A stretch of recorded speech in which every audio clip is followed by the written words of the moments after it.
are places where reality bends, where the impossible meets the ordinary.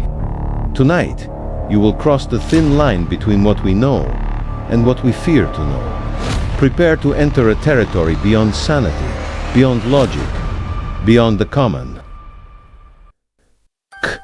The passenger in seat 23F.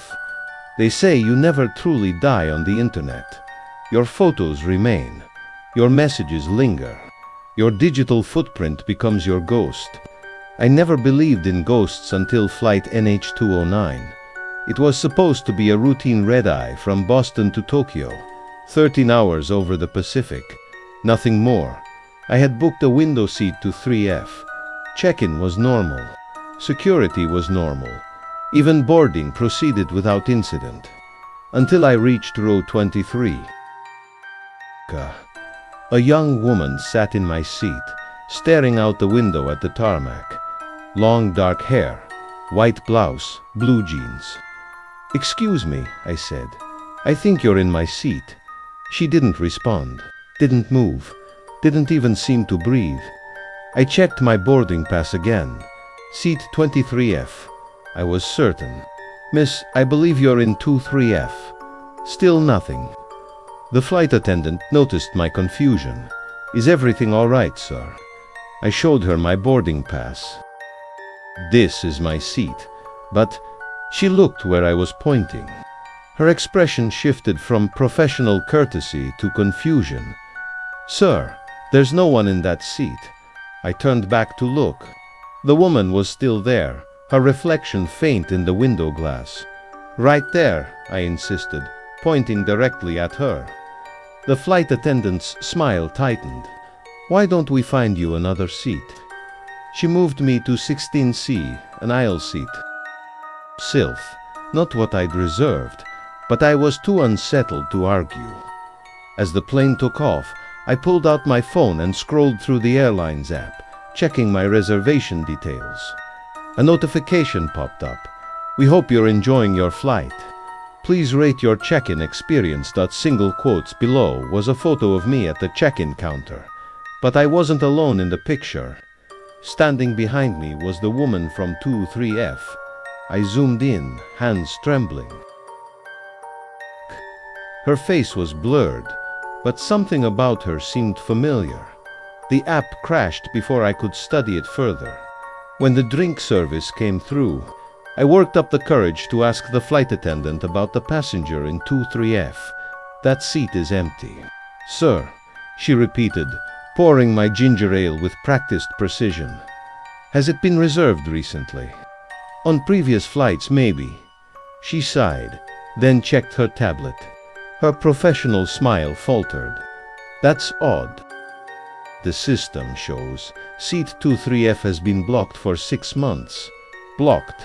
Why? It doesn't say." She frowned. "Let me check with the purser." She never came back. A different attendant served our section for the rest of the flight, somewhere over the Pacific, with most passengers asleep. I made my way back to row 23. The woman was still there, in my original seat, still looking out the window. Except now we were 37,000 feet over open ocean. There was nothing to see but darkness. I took the empty middle seat beside her. "Who are you?" I whispered. Slowly, she turned. Her face was my sister's face. My sister who had died 6 months ago, when flight NH209 went down in the Pacific. The crash with no survivors. The crash that had never made sense. "You shouldn't be on this plane," she said, her voice distant, like it was coming through water. "What are you talking about?" "I'm flying to Tokyo for work." "No," she said. "You're not." She reached for my hand. Her fingers passed through mine, cold as ocean water. "Check the date," she whispered. I pulled out my phone. October 17th, the date of her crash. But that was impossible. Today was April 23rd. "This isn't your flight," she said. "It's my flight. The same one. Over and over." "I don't understand." "Check your ticket," she insisted. Retly look at it. I pulled out my boarding pass. The date, October 17th. The flight, NH209. The destination, final. My heart stopped. How? You died 3 days ago, in your apartment. Heart attack. They found you clutching a photo of me. You were about to book a flight to Japan, to the place where they never found my body. The floor seemed to drop away beneath me. That's not possible, I whispered. I packed. I went to the airport. I boarded this plane. Yes, she nodded. Just like I did. Just like all of us do. We all think we're just taking a flight. She gestured around the cabin. For the first time, I really looked at the other passengers.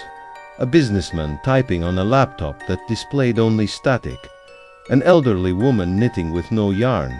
A child watching the seatback screen that was not turned on. None of them were really there. Or rather, all of them were exactly where I was. In between, what happens now? I asked, my voice barely audible.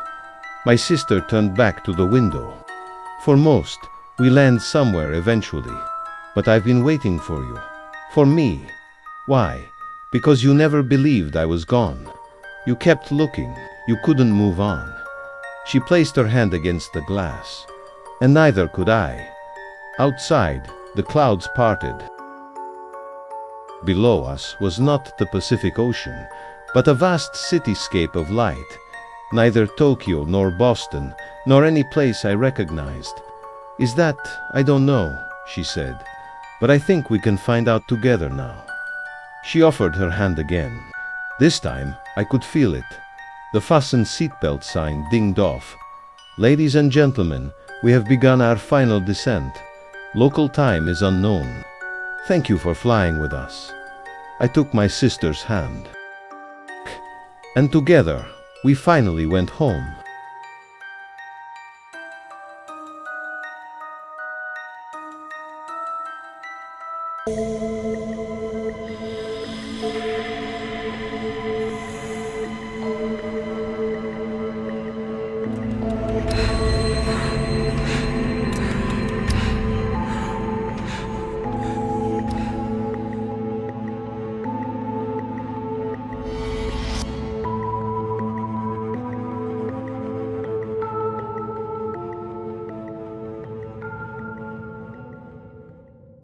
Passenger in seat 23F. The flight that never lands. I've been a flight attendant for 17 years. I've worked short domestic hops and long international flights. I've dealt with drunk passengers, medical emergencies, extreme turbulence, and even one terrifying depressurization incident over the Pacific. But nothing, absolutely nothing compares to what happened on Flight 2377 from Chicago to San Francisco last winter. It was supposed to be a routine evening flight. Abongi 737, not even full. Departing O'Hare at 7:15 p.m. and arriving at SFO around 10 p.m. local time. The weather forecast was clear across our route, and most of the passengers were either business travelers or people heading home after the holidays. Nothing unusual. We were about an hour into the flight when I first noticed something odd about the passenger in seat 23F. I was doing a routine cabin check, making sure everyone was comfortable. When I glanced down his row, he was a middle-aged man in a dark suit. Nothing remarkable about his appearance. But while everyone else had their reading lights on, or were watching movies on the seatback screens, or sleeping, this man was just sitting, perfectly upright, hands folded in his lap, staring straight ahead. Of course, that's not strange in itself. Some people just don't like to read or watch movies during flights. Some people prefer to think, or meditate, or just zone out, but something about his stillness caught my attention. As I passed his row, I asked if he would like anything to drink. He didn't respond or even acknowledge that I'd spoken. I leaned closer, thinking maybe he was wearing earbuds I couldn't see.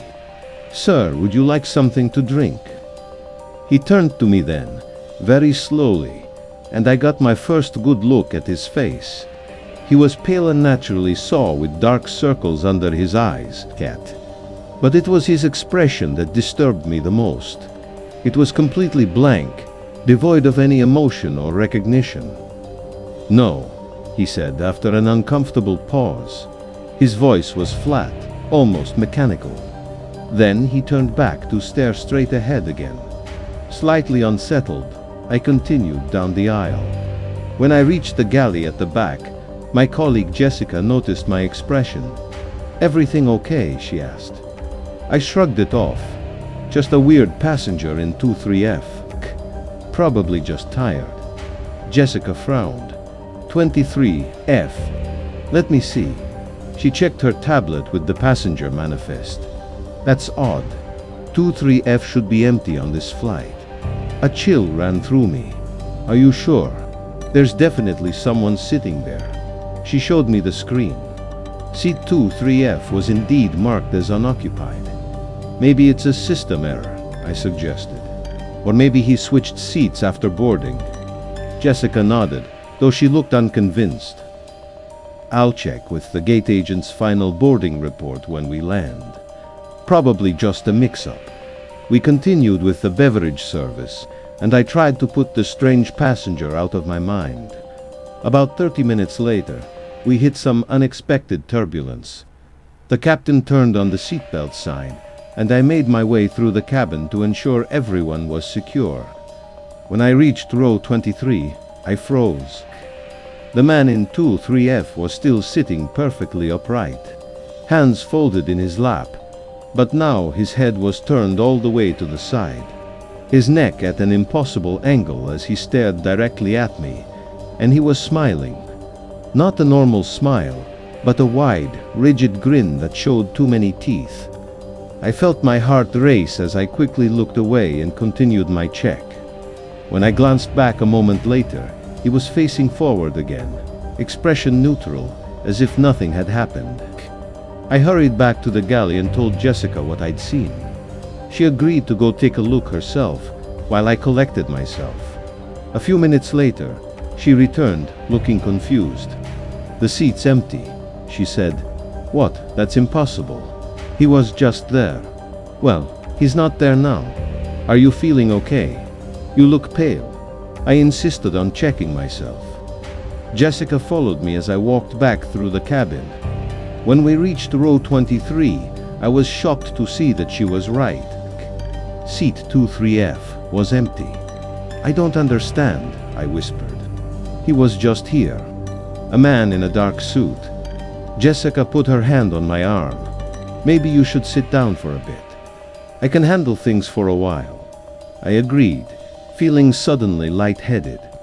I sat in the jump seat at the back of the plane, trying to make sense of what had happened. Had I imagined the man? Was I more tired than I realized? About 20 minutes later, the turbulence worsened. The plane was shaking violently, drinks spilling overhead, bins rattling. The captain made an announcement for everyone to return to their seats immediately and for the flight attendants to prepare for landing. Landing? We were only halfway to San Francisco.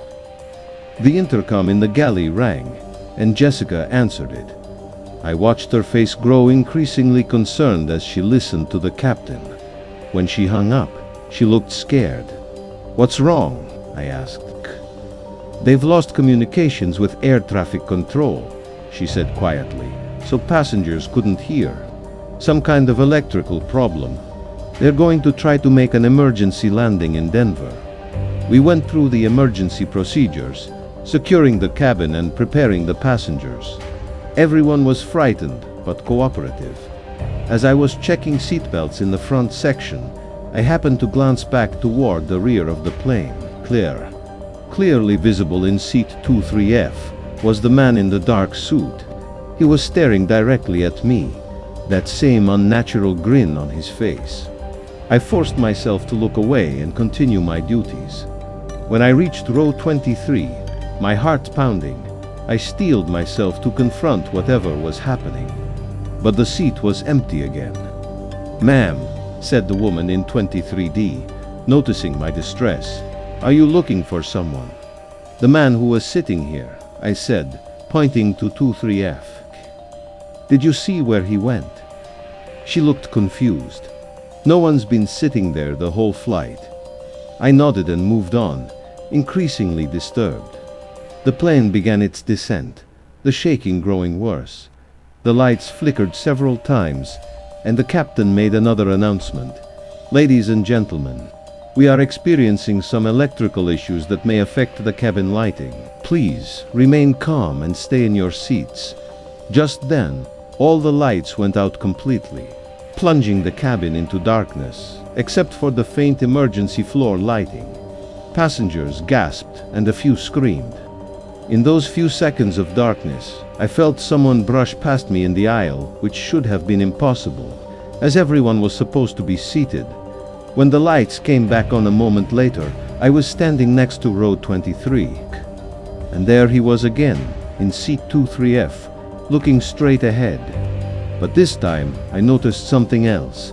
Outside his window, which should have shown clouds as we descended, there was only darkness. Not night sky, not clouds, just pure, impenetrable blackness. I hurried back to Jessica and pulled her to the side. "The man is back in 23F, I whispered. "And there's something wrong with the view outside his window." Jessica looked concerned. "Rachel, there's no one in 23F. I just checked that whole section. Look for yourself," I insisted. She sighed, but humored me, glancing over at row 23. Her expression changed immediately. "Oh my God," she whispered. "I see him now. And the window." She nodded, her face pale. "What is that? Where are the clouds?" Just then, the intercom chimed. Jessica answered it, listened for a moment, then slowly hung up, her hand trembling. "What is it?" I asked. "Cut," the captain says. "He says we're not showing up on radar anymore. Denver has no record of our flight." A cold fear settled in my stomach. "What does that mean?" Before she could answer, the lights flickered again. In that brief moment of darkness, I heard whispering all around us, countless voices, too quiet to make out the words, but somehow menacing. When the lights came back on, I immediately looked at seat 23F. The man was still there, but now he was looking directly at us. And this time, several passengers were also staring at him, their expressions horrified. They could see him too. The plane began to shake more violently. Outside, through every window except the one by 23F, I could see we were descending through clouds. But through his window, there was still only blackness. The captain's voice came over the PA system again, but this time it sounded different, strained, frightened. "Flight attendants, prepare for immediate landing." Jessica and I rushed to our jump seats and strapped in.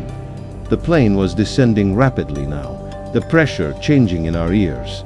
Passengers were crying, praying, holding on to each other.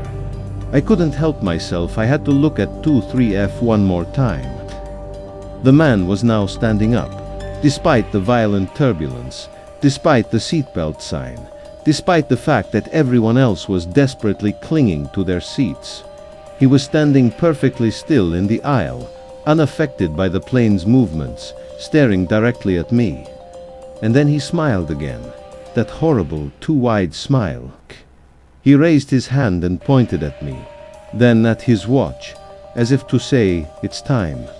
The plane lurched sickeningly, and I closed my eyes, certain we were about to crash. The screaming of the passengers, the roaring of the engines, the violent shaking, it all reached a crescendo. And then, silence. Complete and utter silence. I opened my eyes slowly, expecting to see destruction, expecting pain. But everything looked normal. The plane was stable. The lights were on. Passengers looked confused but unharmed, glancing around at each other with bewildered expressions. Jessica grabbed my arm. "What just happened?" Before I could answer, the captain's voice came over the intercom. Calm and professional once more. "Ladies and gentlemen, We apologize for the turbulence. We should be landing in San Francisco in approximately 1 hour. Flight attendants, you may resume service. San Francisco, but we were supposed to be making an emergency landing in Denver. I checked my watch. It read 8:30 p.m., exactly the time it had been when we first hit turbulence. That was impossible. We'd been in crisis mode for at least 30 minutes. Jessica and I shared a look of utter confusion. Had we both experienced the same hallucination? Had the entire plane? I unbuckled my seatbelt and stood on shaky legs. I had to check seat 23F. It was empty. Not just unoccupied. The seat looked like it had never been sat in. No indentation in the cushion. No sign anyone had been there. The rest of the flight proceeded normally. We landed in San Francisco right on schedule. As passengers deplaned, they chatted and gathered their belongings as if nothing unusual had happened. No one mentioned the turbulence, the darkness, the man in 23F. It was as if none of it had occurred. Except Jessica and I remembered, saw. We stayed behind after everyone had deplaned, trying to make sense of what we'd experienced. Maybe we were both overtired, Jessica suggested, not sounding convinced. Both of us, having exactly the same hallucination. I shook my head. As we were gathering our things to leave, one of the pilots emerged from the cockpit. He looked exhausted, with dark shadows under his eyes. "Tough flight?" I asked cautiously. He looked at me strangely. You could say that. He hesitated, then added in a low voice, "Did you notice anything unusual during the flight?" Jessica and I exchanged glances. "Like what?" I asked. "Like," he lowered his voice further, "like we were somewhere else for a while. Somewhere we shouldn't have been." A chill ran through me. "The passenger in 23F, I whispered. The pilot's face drained of color. "You saw him too, the man in the dark suit." We all stood there in silence, the empty plane suddenly feeling very cold. 2 days later, I was scheduled to work a return flight from San Francisco to Chicago on the same aircraft. I nearly called in sick, but curiosity got the better of me. I had to know if it had been the plane, or the route, or just some shared delusion. As we were preparing for boarding, I checked the passenger manifest. My heart nearly stopped when I saw it. Seat 23F was assigned to a J. Smith. I immediately went to the gate agent. The passenger assigned 223F what's their full name. She gave me an odd look but checked her system. It just says John Smith. Looks like it was a last-minute booking. John Smith, the most generic name possible, practically a placeholder. When boarding began, I positioned myself where I could watch for the passenger assigned to 23F. But no one stopped at that row. Once everyone was seated, I walked through the cabin to check seat. 23F was empty. Relief washed over me, followed immediately by unease. I approached the gate agent again. The passenger for 23F, did they board? She checked her tablet. Yes, it shows they boarded, but the seat was empty. I felt a familiar chill run down my spine. As we prepared for takeoff, I couldn't shake the feeling of being watched. So I kept glancing back at row 23, at the empty seat by the window. The flight took off normally. Clear skies were forecast all the way to Chicago. About an hour into the flight, I was serving drinks when I felt it's the same odd stillness in the air that I had experienced on the previous flight. I looked back toward row 23. There he was, the same man, in the same dark suit, sitting perfectly upright with his hands folded in his lap. And outside his window, where there should have been clouds and sky, there was only darkness. He turned to look at me, his face breaking into that horrible grin. He raised his hand and tapped his watch again. Over the intercom, the captain announced, "Flight attendants, prepare for landing." But we were nowhere near Chicago. We had only been in the air for an hour. As I strapped myself into my jump seat, A thought occurred to me, a horrible realization. What if we had never left that moment of turbulence on the previous flight? What if we were caught in some kind of loop, endlessly flying, endlessly experiencing the same terror? Through the windows, I could see we were descending through clouds. But I knew that if I looked at the window by seat 23F, I would see only blackness. I don't know where we're really going.